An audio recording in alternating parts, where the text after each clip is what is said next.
क्रूरतेची परिसीमा गाठणारे video photos समोर आले, काय तुमचं? लय वाईट लय वाईट लय वाईट व्हिडिओ फोटो आले, बघावं सुद्धा नाही वाटत. इतकं क्रूर हत्या त्या धने मुंड्यांनी पैशासाठी घडून आणली त्यांच्या हाताने. कारण खून करणाऱ्यापेक्षा, खंडणी मागणाऱ्यापेक्षा ही सामूहिक कट घडून आणणारा धनंजय मुंडे, याच्यावर 302चा गुन्हा दाखल झाला पाहिजे. याला अटक केला पाहिजे फडणवीस साहेबांनी.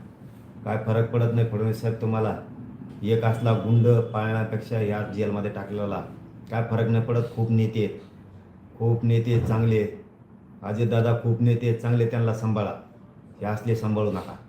इतके क्रूरपणानं या गँगवॉरने सुद्धा आत्तापर्यंत असला खून केला नसेल. तोंडात मुतण्यापर्यंतचे फोटो व्हायरल झाले. काय वाटत असेल देशमुख कुटुंबाला, आईला संतोष पाहिजे, लेकीला, लेकाला, भावाला, पत्नीला किती वाईट वाटत. नुसती दहशत बसावं, तुम्हाला कुणी आडवं येऊ नये, खंडणी मागताना खून करताना कुणी कंप्लेंट करू नये म्हणून दहशत पसरायची होती धन्याला एवढी. मी आत्तापर्यंत धन्या मुंड्याचा कवाच राजीनाम्याचा विषय काढला नाही. कारण तो किती मंत्री झाला, 2 काय झाले, 5 काय झाले, आमचं काय करू शकत नाही. हां, तुम्ही मंत्री असताना तुमचे लोक सडवलेले दाखवतो. हां, त्यामुळे आज बी मागणी नाही करत. तर एक सांगतो, तो मनाने तू आमदारकीपासून राजीनामे दे. तुझ्यावर जर खास संस्कार असले ना, संत परमपूज्य भगवान बाबांचे संस्कार जर धन्या मुंड्यावर असतील, स्वर्गीय गोपीनाथ मुंडे साहेबांचे तुझ्यावर संस्कार असतील, पंडितांना मुंडे साहेबांचे जर तुझ्यावर संस्कार असतील, तर राजीनामा फेक, आमदारकी सहित आणि 302चा आरोपी हो. यशवंतराव चव्हाण साहेबाच्या समाधीसमोर जाऊन आत्मक्लेश करणारे लोक बघितले, तसं काही कर. आणि आम्हाला माहिती आहे तू लय नीच आहेस, तू जाणार नाही. हां, पण फडणवीस साहेब याला सांभाळू नका. हो, लय वाईट वाटतंय आज. हां, धन्या मुंड्या तो लय वाईट केलं. तो इतकी क्रूर हत्या केली ना, तो तुपल्या जातीतल्या केल्या. ते बिचारे गरीब होते, बोलले नाही, तुझ्या दबावात भेले, तो दादागिरीला भेले. तो मराठ्याच्या नादी नव्हता लागायला पाहिजे. तो मराठ्याच्या नादी लागून संतोष भाईचा खून केला. तुला दहशत पसरायची होती मराठ्यावर सुद्धा, राज्यावर पैसा कमवायचा होता, तुला पदं कमवायचे होते, तुला जातीचं जनतेचं काय देणं घेणं नव्हतं. पण इथं हे पठ्ठ्या बसलेला आहे म्हणून जरा घे, तुला संतोष भाईचं मॅटर मी दाबूच दिलं नाही त्या टायमाला. हां, तुझी टोळी आत घातली, तू 2 मंत्री राह, 5 राह, मी वाजता दे तुला. तो निशाच उतरी, तो धन्या मुंडे आहे. हो, तुझी निशाच उतरी. तो आता ही जेलमध्ये घातली, तू आणखीन राहिले टोळी घालतो. तू किती आमचे लोक फोड. हां, सरकारचा छुपा अजेंडा राबवला तू. हां, सरकारमधून तो आमचेच लोक फोडले. ते पाठिंबा काय घ्यायला लागले, चुका दुरुस्त करायसाठी गावकऱ्याचा पाठिंबा घ्यायला लागले. कुठाने काय करायला लागले, पद्धतशीरपणानं मॅटर संपवण्याचा काम सरकारमधल्याच प्रतिनिधी बनून यायचं आणि करायचं. तू हे सुद्धा मॅटर तू दाबायचा प्रयत्न केला, 100-150 जण आरोपी झाले असते, पण आमचेच फितूर निघाले. हो, त्यामुळं ते चार्जशीट लगेच दाखल झालं. निकम साहेबाची निवड सुद्धा झाली. पण एक जणात ठेव, इथं मी आहे, मी. हां, धन्या मुंड्या, तू मराठ्याच्या नादी उगच लागला. तो वाटच लावली टोळीची आणि पुढे राहिलेले लावतो. फक्त इथून पुढं तो ह्या टोळीला म्हणा, तुम्ही वाटा जा मराठ्याच्या, मग दाखवतो काचका तुम्हाला. आता तुम्ही आहेत किती रे भर, किती टोळी हिरतोय. आम्हाला नको वाटतं करायचं नसतं तर दांडकं उचललं ना महाराष्ट्रातल्या मराठ्यांनी, तुम्हाला कुत्री आडी लावली, गल्ल्या गल्ल्याचा आडून आणते. हां, हलवून सुद्धा देणार नाही. तुम्ही आहेतच चिमुटभर. हां, किती टोळी हिरतोय. माज आला रे तुम्हाला इथून पुढं. अहो, तुम्हाला सांगतो, इतके माजुडे घे टोळी, हे सगळे सारखेच आहेत, सगळे माजुडे झाले सगळे. ही असले गुंड पाळलेली काय पैदा शिरावी कशी काढली असेल, पुढं काढली थोका लावून. पैदाशी कसली आहे आमच्या लेकराच्या गँगवारनी नसनाचे कोणी केले. ही अवलाद, ही पैदास पाळलेली, हे इतके माजुडे तुम्हाला सांगतो. हे दारू पिऊन लोकांना शादी देत, कट हाणतात मोटरसायकलचा, आडव्या गाड्या चालित, नाही कोणी बोललं तरी आडवं चालते. लोकांच्या तलावातल्या मोटरी काढून फेकते, कोणाच्या पाटाला पाणी जाऊन देत नाही. ती तिकडे एक त्या बीड जिल्ह्यात पुढं तळ येते, पाट आहे छोटासा, त्याला पाणी जाऊन द्यायला. जमिनी बळकीत, बांधव फोडतेत, प्लॉट फोडतात, कारखान्याचे पैसे आणतात, माघारी देत नाही, दादागिरी करतात. इतक्या दादागिऱ्या काही पण खोटं नाटक रचित आहेत.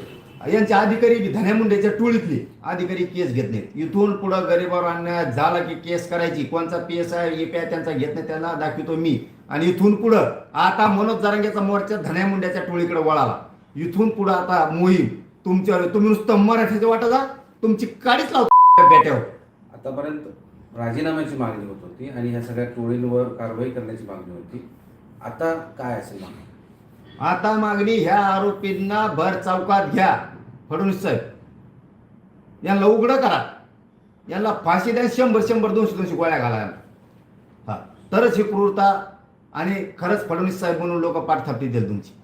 जर तुम्हाला गुंड पाळायचा असेल, राजकीय गुंड मित्र ठेवायचा असेल, तर परिणाम तुम्हालाही भोगावा लागेल. आणि दाण्या मुंडे तो जातीच्या लोकांना सुद्धा खाली मान घालून चालायची वेळ आणलीस. हो, लय चांगले लोक आहेत त्यांच्या सुद्धा नीचपणाचा कळस गाठला तो पैशासाठी, गुंडगिरीसाठी. किडे पडून मारणार तुम्ही. आणि मी आहे ना, तू नुसता वाटा जा इथून पुढं. आता तू वाटा जाय आणि तो टोळीला वाटा जा म्हणा. आणि महाराष्ट्रातल्या मराठ्यांना आणि महाराष्ट्रातल्या जनतेला जाहीर आवाहन करतो आज, कट्टर बना, कडवट बना. ही सगळी पैदास सारखीचे माजुरडे लोक आहेत. यांना तांब्याभर पाणी सुद्धा मराठ्यांनी यापुढे द्यायचं नाही, अजिबात द्यायचं नाही. ही टोळी संपली पाहिजे हे तवाच लक्षात येते. सांभाळू नका, गरीब असाल मराठ्याहो, पण कणखरे तुमच्या मनगटात ताकद आहे. अजिबात भ्यायचं नाही. पुढच्या काळात अन्याय केला जशा तसं उत्तर द्यायचं यांना. काही जण आता असं मागणी करतायत की कुणाचा गुन्हा दाखल धनंजय मुंडेवर झाला पाहिजे, तर तुमचं काय म्हणणं? त्याच्यावर झाला पाहिजे म्हणतो मी. त्योच आहे, त्यालाच पैसे पाहिजे होते. हे बाकीच्यांना पैसे खंडाने खुन करायला लावले, पैसे त्याला पाहिजे होते. तो म्हणला ना चष्मा घालून मीडियाच्या समोर धन्या, तो म्हणला ना हाय हाय मा आहे. हा मग काय हाय हाय तो मा आहे. म्हणजे खेड्यात भांडणं खेळत आहेत बांधावून त्याच्यावर आणि म्हणतात हा मॅच फोडा, काय करत तुला, हा हाय हाय मा आहे. का माजोड्यावर बोलत होता तो. काय पुरावा पाहिजे फडणवीस साहेबाला आणखी? नुसती कमेंट टाकली फेसबुकवर एखाद्याने तर त्याला वर्ष जेल बघायला लावले. वर्ष तर यालाच पैसे पाहिजे होते. ह्याच्यावर 302चा गुन्हा दाखल त्यांनी मनानेच करून घ्यायला पाहिजे. आमदारकीला मंत्रिपदाला लात मारायला पाहिजे. धन्या मुंडे स्वतः त्याच्यावर खास संस्कार असतील तर. तू किती चिटकून राह त्याला. अजित दादा आणि फडणवीस साहेब तुम्हाला सांगतो, पापाचे धनी होऊ नका. याला लात मारून बाहेर काढा, याला जेलात टाका. मस्त लय मोठे सांभाळायला याला सांभाळून काय करता? तुम्हाला सांगतो, तळपायाच्या आग मस्तकात जाण्यासारखी थोडी जर लाज असेल ना सरकारला, तर एकदा फोटो बघा आणि बोला. एकदा फक्त फोटो बघा. तुमच्या घरात जर असं झालं तर काय होईल? तुम्ही नाही केलं, आम्ही समर्थ आहेत एवढं बी लक्षात ठेवा. तुम्ही सांभाळा त्याला आणि आम्ही टोळी कशी संपित होत बघा त्यांची. आता त्यांना नुसतं वाटा जाबाना मराठ्याच्या आहेतच की तिकडे. तुम्हाला करायचंच ना. मग आता तुमची इच्छा आहेच ना धिंगाणाच व्हावा म्हणून धन्या मुंडेच्या टोळीचा. तुम्हाला गल्ल्यात गाठोगाठू कुत्रा घालते. आहेतच किती तुम्ही पुरणारच नाहीत. नका भानगडीत पडू. मी तुम्हाला चॅनलच्या माध्यमातून सांगतो, ह्या भानगडीत पडू नका. एखादं गाव तुमचं आहे, आसपासचे आमचे आहेत. एखादा तालुका तुमचा आहे, जिल्हा आमचा आहे. एखाद्या जिल्ह्यात तुम्ही असाल, राज्यात आम्ही आहेत. हलवून सुद्धा देणार नाहीत. हलवून टोळीचं समर्थन करता काय? हरामखोरा हो. संतोष भाईच्या तोंडात क्रूर मारता आणि हसता. हा कुठं पायदाशी काढल्या असल्या ह्या पुढं काढल्या. सुट्टी नाही. इथून पुढे तुम्ही नुसतं आता वाट जा. आता आमचा मोर्चा तुमच्याकडे वळाला. अहो इतके नालायक वृत्तीचे लोक आहेत.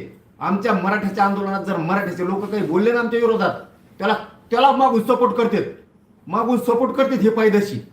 ही टोळी धन्या मुंडेची अवलाद मागून सपोर्ट करते. आणि आमच्याही लोकांना वाटतं आम्हाला सपोर्ट आहे. जरा वाचा. आपल्यात फूट पाडते. तुमचं मग काय असेल तर तोंडात खाणारे ह्या हरमखोराच्या नकांना दिला गो.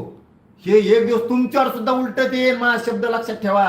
हो, इतकी माजुरडी पैदाशी. आणि तुम्ही तरी बी त्यांचा पाठबळ घेऊन आंदोलनाच्या विरोधात बोलाल, माझ्या विरोधात बोलाल. आंदोलन बंद एकदा संपलं, तुमचा सुद्धा हिशोब पुरा करणार मी. आणि तुम्हाला सपोर्ट करणार त्या टोळीचा सुद्धा करणार. ही शब्द मला ध्यानात ठेवा. आता बॉम्बला काय बॉम्बला जाते पण धन्या किडे पडून मरणार तुम्ही सगळे माजुडी टोळीतोय.